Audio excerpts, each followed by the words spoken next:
Mark Davis, a 23-year-old law student, was grappling with the crushing weight of financial hardship as he navigated his final academic year.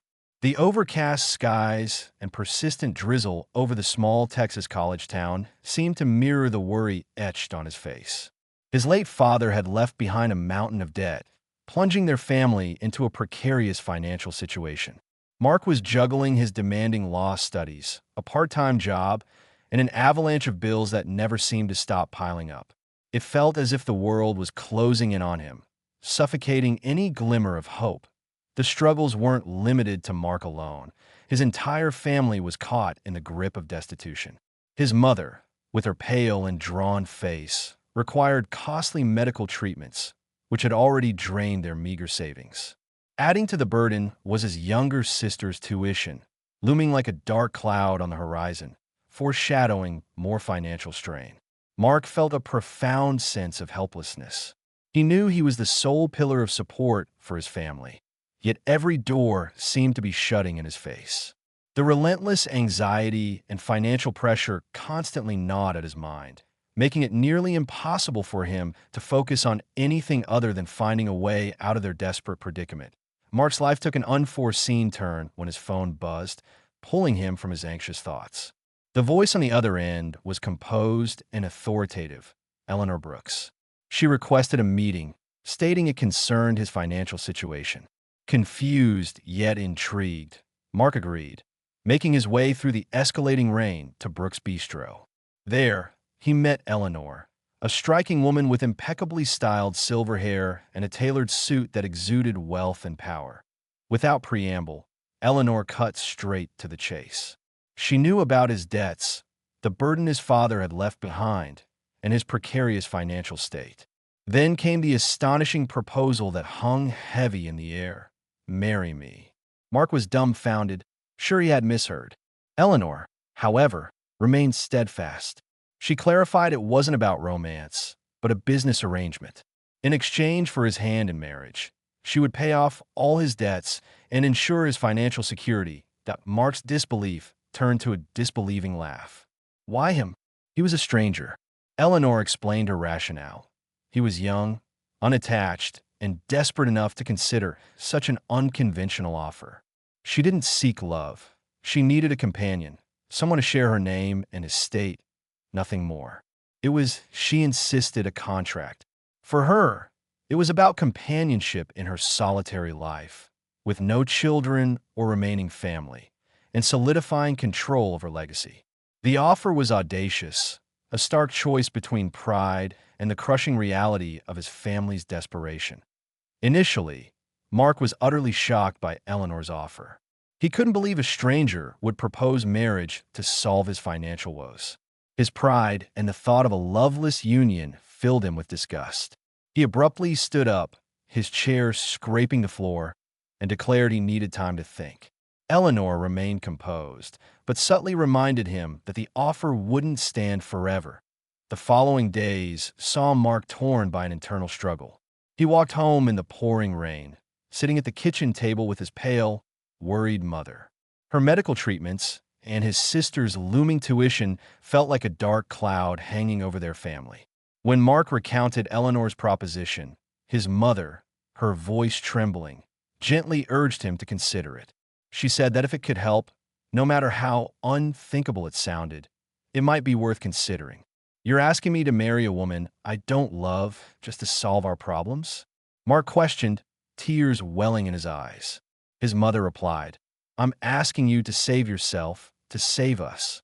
Her words struck at Mark's deepest despair, forcing him to confront the most difficult choice of his life. That a week later, Mark stood in a small courthouse, dressed in the suit Eleanor had provided. The ceremony was quiet, witnessed only by Eleanor's lawyer and a notary. As they exchanged vows, a persistent unease gnawed at Mark's chest. When the officiant pronounced them husband and wife, Eleanor turned to him with a smile that didn't quite reach her eyes, chillingly stating, "Welcome to your new life, Mark Davis." As they left the courthouse in a light drizzle, Mark caught his reflection in a puddle and wondered, have I just saved my family or sold my soul? The gates of Eleanor Brooks' estate creaked open as Mark's cab rolled up the long driveway.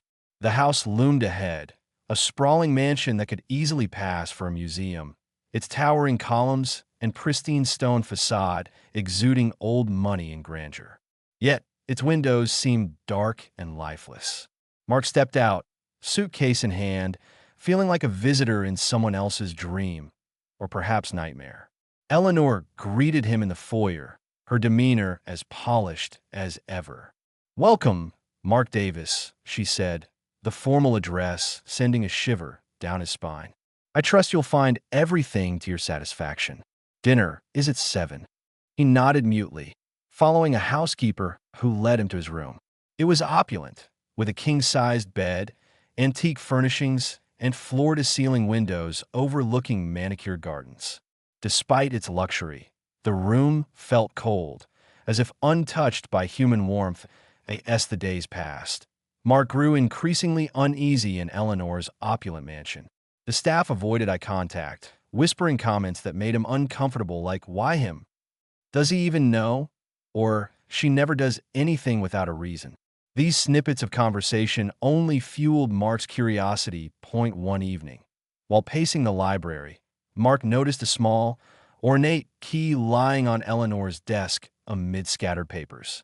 His heart pounding, he quickly slipped the key into his pocket. That night, Mark lay awake, a million questions swirling around the key and Eleanor's true intentions for choosing him as her husband. Early the next morning, Mark crept down the hall. The key felt like a lead weight in his pocket, cool against his skin. He approached an ornate door he had noticed before and turned the key in the lock. The soft click reverberated in the silence, sending a chill down his spine. The door creaked open, revealing a room that was a time capsule. Dusty furniture and faded wallpaper surrounded him, and tarnished silver frames on a table held photographs of happier times. Eleanor as a young woman, a man who must have been her late husband, and another couple Mark didn't recognize. However, it was the stack of papers on the desk that truly caught his attention. These were legal documents detailing failed business deals between Eleanor's husband and Mark's father, along with a scathing letter accusing Mark's father of fraud, claiming he had ruined everything. Mark's breath hitched when he noticed the last page, a marriage license with his and Eleanor's names, dated weeks before their actual wedding. On the desk lay an old leather-bound diary. Mark hesitated, then opened it. Eleanor's entries revealed a calculated plan to trap Mark in a marriage that would fulfill her ultimate goal of revenge. "I will take everything from him, just as his father did to me. He will be my pawn." Mark froze as the door creaked softly behind him. "Enjoying yourself?" Eleanor's voice was icy, sharp as a blade, cutting through the shadows. He spun around, guilt and fear writ large on his face. "Eleanor, you thought you'd find answers here?" She stepped into the room, her silhouette sharp against the dim light from the hall. Curiosity killed the cat. "Mark, what do you think you're doing?" Mark took a deep breath, his voice low but firm. "Why did you really marry me? Is this about my father? Is this some kind of revenge?" Eleanor's eyes hardened, her usual composed facade cracking. "It's not your place to ask questions, Mark. Just do what I tell you, and you'll leave this marriage better off than you started. Isn't that enough for you?" Mark clenched his fists. "Enough? You've lied to me, manipulated me. This isn't a marriage. It's a trap." Eleanor's lips curled into a faint smile that didn't reach her eyes. "A trap, is it? Perhaps you should have thought twice before signing those papers. You may think you're smart, Mark, but you're just like your father, blind to the damage you cause until it's too late." Mark glared at her, the weight of his father's legacy crushing him anew. "If you hated him so much, why take it out on me? I had nothing to do with what he did to your family." Eleanor stared at him for a long moment, the silence stretching like a taut string. Finally, she turned on her heel. "You're in over your head, Mark. Stay out of matters that don't concern you." With that, she left the room, her footsteps fading down the hall. Mark sat in the grand library, his mind a whirlpool of fear and confusion. Eleanor's cryptic words and the damning contents of a locked room made it clear he was in over his head. The once imposing estate now felt like a gilded prison, its luxurious trappings concealing dark secrets. That evening, Mark approached Mr. Harris, the estate's head butler, a calm man who seemed to have seen and heard more than he let on.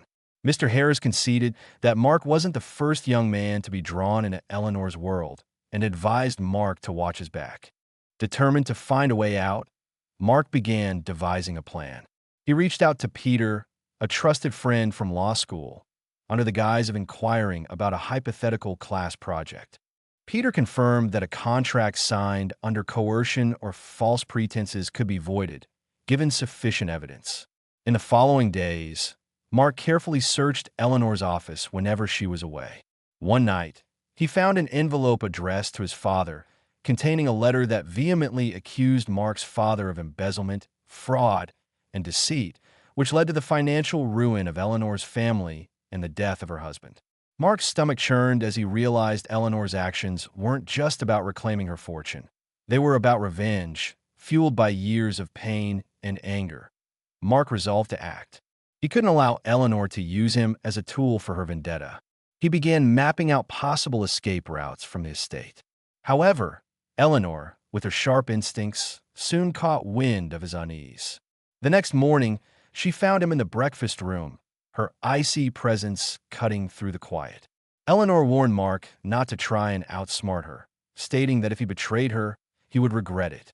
Her threat made Mark realize that escape might be more dangerous than staying, but staying meant surrendering his life to Eleanor's twisted plans, a fate he refused to accept. Mark and Peter then compiled evidence from Eleanor's office and the investigators' findings.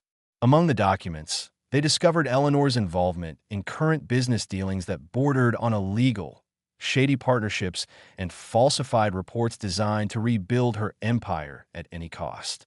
"Mark, this is enough to take her down," Peter said, "but you need to be careful. If she realizes you're onto her, there's no telling what she might do." Mark nodded grimly. "She's already done enough damage. It's time to end this." The sharp bang of the gavel echoed through the courtroom, signaling the end of Eleanor Brooks's trial. Mark sat silently in the back row, watching as the once commanding woman faced the consequences of her actions. Despite everything, his testimony had helped reduce her sentence, not out of sympathy, but from a deep understanding of the complexities of their shared story. Eleanor turned briefly in her seat, her gaze meeting Mark's. For the first time, there was no trace of the cold calculation that had defined her before. Instead, she offered him a faint, almost apologetic nod. Days later, Mark was summoned to the estate one final time. The grand house, once intimidating and isolating, now felt empty. Eleanor had arranged for him to receive the property's deed. Her lawyer handed Mark a letter in Eleanor's elegant handwriting. "It was never about the money, Mark. It was about closure. Harold deserved justice, but I lost sight of what truly mattered. You've shown me something I thought I'd forgotten, the capacity to move forward. This estate is no longer a monument to my pain. It could be something more. Use it well." Mark sold the estate, a decision that came easily, as its grandeur had been a gilded cage for both him and Eleanor. The proceeds allowed him to pay off his family's debts, finally freeing his mother from the shadow of his father's mistakes. With the remainder of the funds, Mark established a scholarship fund in Harold Brooks's name, a way to honor the man who had unknowingly become a casualty in the feud between two families. Mark's return to law school felt like a homecoming. This time, he was more determined than ever to use his education for good. He interned at a legal aid center, helping individuals who, like Eleanor, had been wronged and left without recourse. One crisp autumn afternoon, a letter arrived from Mark. The handwriting was instantly recognizable. He sat on a park bench near campus and unfolded the paper. It was Eleanor's letter. "Mark, I've had much time to reflect.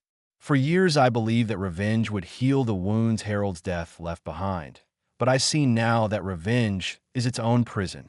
Your kindness, even in the face of my mistakes, taught me something I never expected. Forgiveness is not weakness, it is strength. Thank you for being better than the world around you. Thank you for showing me that we can break the cycles we inherit. I hope you find the happiness I never could."